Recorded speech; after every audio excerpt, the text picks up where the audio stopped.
Let's talk about your early biohacking days and your relationship with modafinil. People ask you about that all the time. You recently posted a great tweet about it where you just asked a bunch of blog questions. I just love to hear your evolution with it, and now the way you talk to people about it, and then the way you explain, sometimes I use it, sometimes I don't, and these are the choices we have.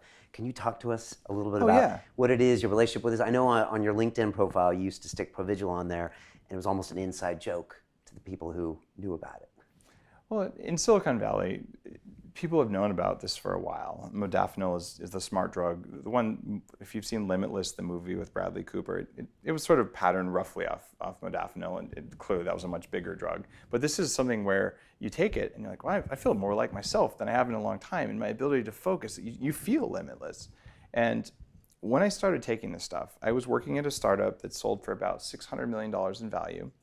And I was getting my MBA at Wharton and doing that in an executive program that was the same number of hours as a full-time MBA program. So I was full-on balls to the wall. I wasn't succeeding in the classes, and there was something weird going on because I'm quantitative and I pay attention. I'm like, I sit down to take a test, and the first question on the test I get 100. Second question I get 100%. Second question 70%. Third question 30%. After that, 0. And something's happening here, and it's predictable linear decline in performance, and I feel helpless. And I'm actually scared. I'm like, am I going to graduate? Because something is trashing my brain. I don't know what the deal is here. So I started, in fact, that was when I got my first brain scan with Daniel Amen. And it wasn't with Amen, it was with one of the people who trained with him for 15 years. And this guy was a psychiatrist.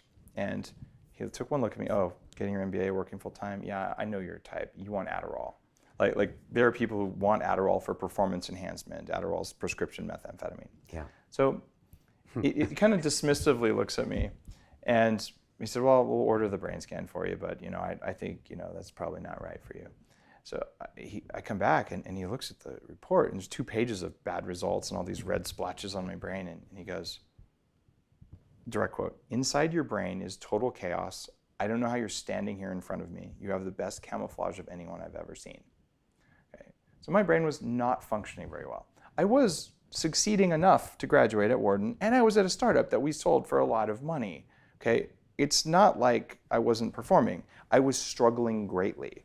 And this is a really important point. Everyone listening to this, if we injected you with radioactive sugar and scanned your brains, there are areas for improvement. Everyone has them, almost without a doubt. There's probably a few people with perfect blood flow and perfect metabolic activity everywhere, and they're probably the happiest, most successful people you know. But they're very, very rare. So we can all improve that way. I had a lot of room for improvement. So one of the things when he saw that was like, good God, what drugs do you want? And we started out on Adderall. I took it for about a month and hated it. What was it like? I want to make you feel like. Adderall made me focus a little bit better. It made me angry, and it made it so I didn't want anyone to touch me. Like I would take it and I would just want to go like sit in a room in the dark and just chill. It was really unpleasant for me. And you call it prescription methamphetamine. Do people hate it when you say that? Do they disagree when you say that? I don't think you can disagree. On the label it said D-methamphetamine salts. Like it actually says it on the label. It is prescription methamphetamine. Right. I wasn't saying that as a slam. That's just the generic name for what they prescribe. Okay. Little blue pills that are also sold as Adderall. Right. And there's Ritalin, which is not prescription meth, but what I had was actually prescription meth. Okay, right. And this is, yeah, okay. It wasn't the Heisenberg level though, so it was blue though. Right, it was blue. So you started with that, and then... And I said, there is research on this new drug called Modafinil. I really want to try Modafinil. And he said, all right, it's off-label, but we'll give it a try. And I tried it. I'm like, holy crap, things are effortless. Like, I can pay attention again. Like, I got my brain back. This is amazing. And I was already taking a handful of other smart drugs that are less effective, but still very valuable, stuff I still take today. This had brought my brain back online from where I had been before, where I probably wouldn't have even been able to get into Wharton. Like, I was zombified for a while. So I'm like, all right. This stuff rocks. And I took it just about every day. Maybe I'd skip weekends here and there, but the vast majority of the time for 8 years. And it helped my career. It helped me graduate from business school. I actually felt a little bit guilty about it. And there's probably people in my class who would remember before a few of the tests, I would actually put the smart drugs I was taking on the desk in front of me. I'm like, guys, I'm not doping. If you know what I'm doing, and you have the ability to do it too, then it's not doping. Right. It's not cheating. And I still don't believe it's cheating any more than wearing a sweater on a cold day is cheating. It's just technology that helps you do what you're doing. So I took the stuff and it really, really helped my performance. It was amazing. Then I came out with a Bulletproof Coffee and Bulletproof Diet principles. I put them online for a couple of years before I wrote the Bulletproof Diet book. And there were a few critics who were saying everything you do comes from modafinil because there's a study that says it helps you lose weight. I'm like, you know what? This is highly unlikely. And there were a few people who said I was hiding it from them, even though I'd been on national news talking about it, which I always thought was one of the more bizarre criticisms of Bulletproof. But and it was in your profile for a long time. Right? Exactly. I was like, everyone else in the Nightline piece was wearing paper bags over their heads because they wouldn't show their face. And I'm like, yes, I actually take modafinil. I'm okay with it. Like, it might help you too. So I consider it to be a profoundly effective drug for occasional use or for regular use if you need it. And it's changed many people's lives. And it's much safer than Adderall and much safer than Tylenol. But it does have some potential risks. They're small, though, compared to many of the drugs we take. So I looked at the criticism. I'm like, okay, maybe this is valid criticism. Let's do the experiment. So I went off of modafinil. And I did it while I was drinking Bulletproof Coffee, while I was eating the Bulletproof Diet, while I was avoiding the things that make me weak. And when I did that, I measured using a university-grade cognitive executive function kind of testing. And what I found was that when I was off of modafinil, my decision-making time was more variable. In other words, you couldn't predict how long it would take me. Sometimes I was very fast, sometimes I was longer. But my average decision-making time was somewhere.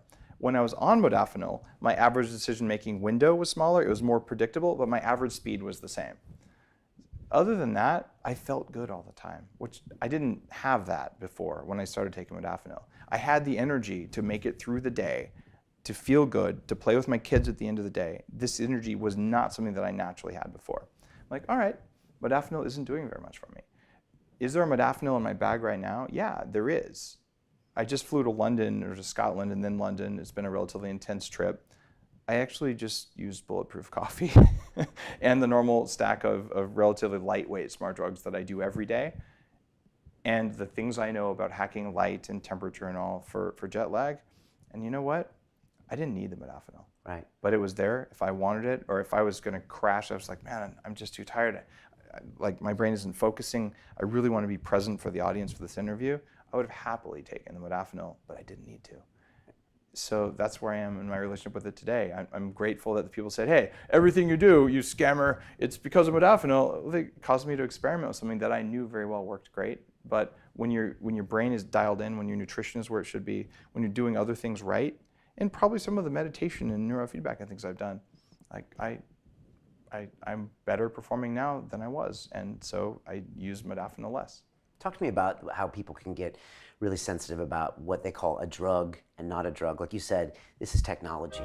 To watch the rest of this fascinating interview, click on the link below and go to londonrealacademy.com. There you can sign in with your social media, log in and watch the rest of the episode for free, along with all of our episodes on London Real, my webinars, and all of our premium content, all located over at londonrealacademy.com. So click on the link below, you'll be directed there and you can watch the rest of this fascinating interview, and I'll see you there.